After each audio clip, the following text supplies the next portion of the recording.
Sejam todos bem-vindos a mais uma aula de física. Na nossa terceira aula, você irá aprender sobre dilatação térmica, exemplos de dilatação linear no cotidiano, equação da dilatação linear e significado físico do coeficiente de dilatação linear. Vamos tentar entender o que é dilatação térmica. Já estudamos que a temperatura de um objeto ela é aumentada quando acontece o agitamento de seus átomos, quando essa agitação dos seus átomos aumenta. O mesmo acontece em um sólido. Quando a sua temperatura é aumentada, vai acontecer um aumento na agitação de seus átomos. As partículas vão se afastar uma das outras, ocasionando um aumento das dimensões do sólido. Esse aumento das dimensões do sólido nós chamaremos de dilatação linear. Observe essa figura aqui. Antes dela ser aquecida, as suas partículas estavam não muito agitadas. Após o aquecimento, observe aqui que essa figura representa as partículas agitadas. Em consequência disso, o sólido aumenta o seu tamanho, aumenta o seu volume. Esses tracinhos aqui indicam a agitação das partículas.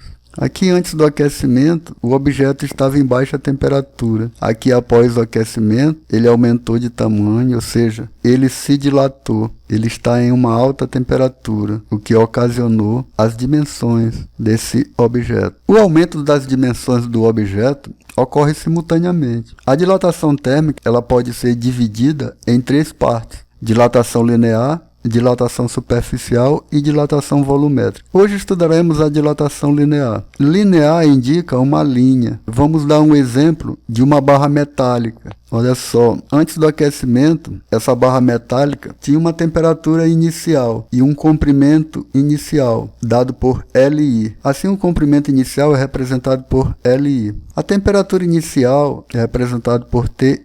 Depois do aquecimento, a barra aumentou um pouco o seu comprimento. A gente vai chamar esse comprimento da barra, esse comprimento total da barra, vamos chamar de comprimento final, LF. E essa temperatura que aqueceu a barra, vamos chamá-la de temperatura final, ou TF.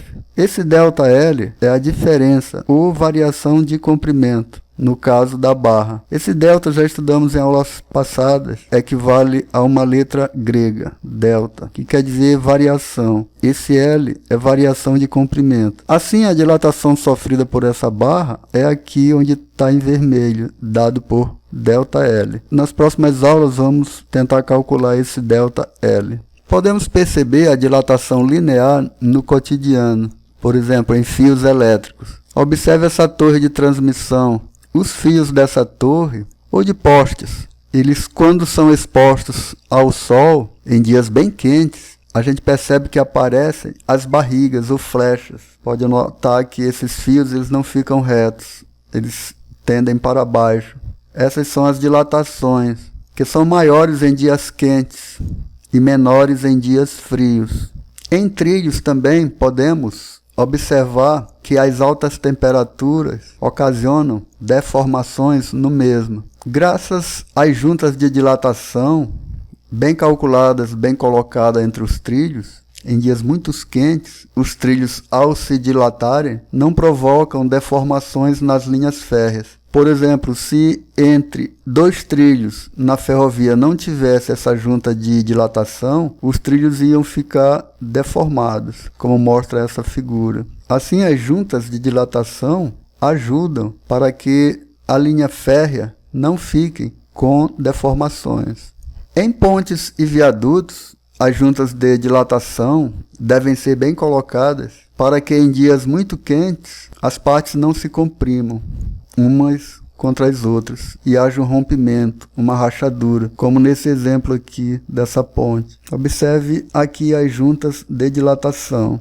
Em pisos e calçadas podem acontecer rupturas se as mesmas não possuírem esses espaçamentos. Observe que a temperatura aumenta e provoca rachadura. Aqui nas calçadas podem ser utilizadas ripas de madeiras nos intervalos de cada bloco. Em pisos, eles utilizam outras substâncias. Assim, no nosso cotidiano, a gente pode observar a dilatação linear. Voltando ao exemplo da nossa barra de aço, né? uma barra de ferro, representado por essa parte azul aqui, esse retângulo. Daqui a gente pode tirar algumas equações. Aqui antes do aquecimento, nós chamamos a temperatura da barra, nós chamamos de TI, que é a temperatura inicial. Essa barra aqui representada ainda não sofreu nenhuma dilatação. A gente já chamou esse comprimento de comprimento inicial. Depois do aquecimento, a barra metálica vai sofrer uma dilatação, que a gente chamou de ΔL. E ela terá um comprimento final, que é a soma do ΔL com um comprimento inicial. Assim, o comprimento final será igual à variação do comprimento mais o comprimento inicial da barra. A diferença de temperatura, matematicamente, nós podemos chamar de variação de temperatura equivale à temperatura final menos a temperatura inicial. A diferença ou variação de comprimento, podemos expressá-la matematicamente. ΔL será igual a comprimento final LF menos LI. Coeficiente de dilatação linear. O coeficiente de dilatação linear será representado pela letra alfa. É uma letra grega. Esse valor já vem de fábrica.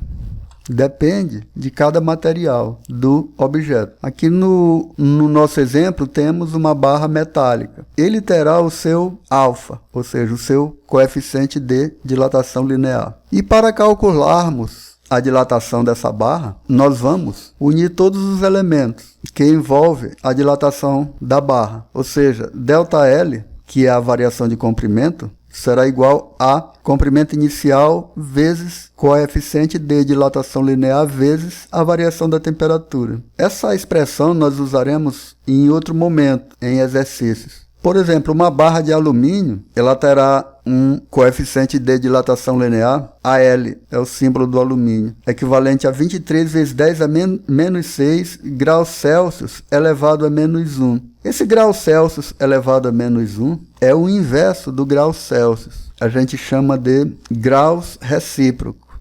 O zinco. Se essa barra fosse de zinco, ela teria um coeficiente de dilatação linear, Zn, o símbolo do zinco, equivalente a 25 vezes 10 a menos 6 graus Celsius recíproco. O chumbo. Se essa barra fosse de chumbo, nós teríamos alfa Pb. Pb é o símbolo do chumbo. O coeficiente de dilatação do chumbo, os cientistas já calcularam, equivale a 29 vezes 10 a menos 6 graus Celsius recíproco. Observe que 10 a menos 6 é um número muito pequeno. Mas, fisicamente, o que quer dizer o coeficiente de dilatação linear? Vamos estudar agora o significado físico do coeficiente de dilatação linear. Vamos dar como exemplo o coeficiente de dilatação linear do ouro. O símbolo do ouro é AU. Assim, o coeficiente de dilatação do ouro equivale a 15 vezes 10 elevado a menos 6 graus Celsius recíproco. Mas, o que isso quer dizer fisicamente? Significa que uma barra de ouro, por exemplo, de 1 centímetro de comprimento, aumenta de 15 vezes 10 a menos 6 centímetros, quando sua temperatura é elevada de 1 grau Celsius. Ao invés de 1 centímetro aqui, pode também ser metro. Mas se mudar o metro aqui, tem que mudar aqui. Aí ficaria assim. O significado físico do coeficiente de dilatação linear significa que uma barra de ouro, por exemplo, de 1 metro, se aqui fosse metro, 1 metro de comprimento aumenta de 15 vezes 10 a menos 6 metros, quando sua temperatura é elevada de 1 grau Celsius. A unidade de medida de alfa do coeficiente de dilatação linear é o inverso do grau Celsius.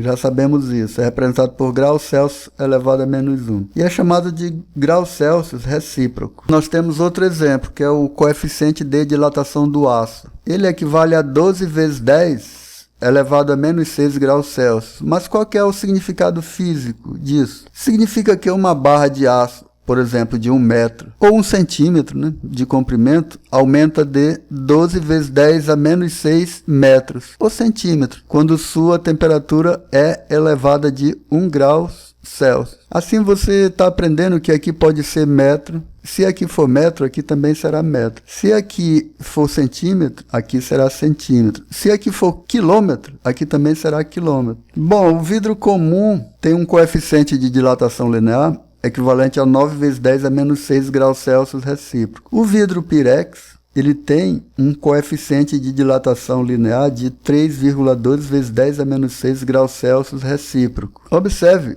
a foto aqui de um vidro comum e de um vidro Pirex. O vidro Pirex é encontrado muito em laboratórios e na cozinha, e eles são muito fortes. Um copo de vidro, por exemplo, comum, ele pode se quebrar se o enchermos com um pouco de água fervendo, ou seja, água 100 graus Celsius. Será que isso pode acontecer com um copo de vidro Pirex? Qual é mais fácil quebrar? O copo comum ou o vidro Pirex? O vidro comum, já sabemos aqui qual é o coeficiente de dilatação dele. E o vidro Pirex também. Ou seja, o vidro comum, o coeficiente de dilatação é muito maior do que o coeficiente de dilatação do vidro Pirex. Assim, o vidro Pirex ele tem um coeficiente de dilatação em relação ao vidro comum pequeno, né? Observe que aqui é 9 e aqui é 3,2. Assim, o copo de vidro Pirex, ele dilata-se muito pouco, por isso ele não se quebrará quando for aquecido. Você observa como é importante conhecermos o coeficiente de dilatação